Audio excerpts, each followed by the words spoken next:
రాస్తారని గారు. యా అండి, yeah sorry. అంటే ఈ కాంట్రవర్సీ డైలీ సీరియల్ లాగా సాగి ఒకటేసారి స్టాప్ అయింది, ఏం చేశారండి? నేనేం చేయలేదండి, నేనేమీ చేయలేదండి.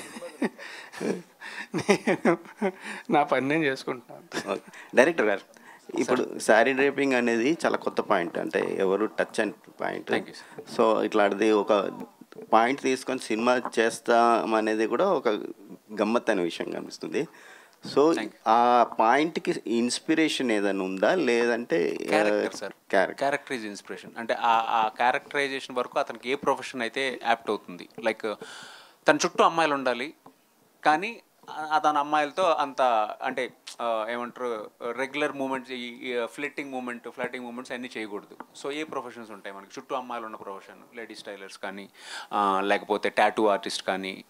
ఆ మూమెంట్ నేను రీసెర్చ్ చేసుకున్న ప్రాసెస్లో నేను శారీ డ్రేపింగ్ అనే ప్రొఫెషన్ కొత్తగా కనిపించింది నాకు.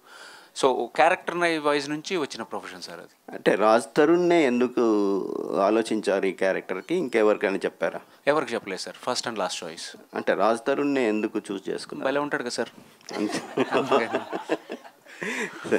రాజ్ తరుణ్ బాగా చెప్పాడు కదా. ఇది అంటే మామూలుగా ఒక 20 మంది విలన్లను కొట్టడం అదే చాలా ఈజీగా ఉంటుంది, రొమాన్స్ చేయడం, పాటలు పాడడం, హీరోయిన్.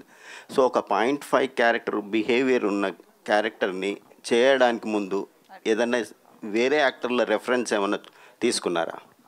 అంటే కాన్షియస్గా రెఫరెన్స్ అని తీసుకోలేదండి, బట్ సబ్ కాన్షియస్గా అయితే మనం ఇంతకుముందు చూసి ఉంటాయి కదా, అంతే తప్ప కాన్షియస్గా రెఫరెన్స్ అని తీసుకోలేదు. కానీ to be honest, I completely followed my director because like I told is an amazing actor.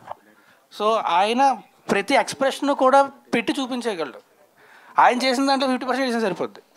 So చాలా వరకు ఐ ఫాలోడ్ హిమ్ ఓన్లీ.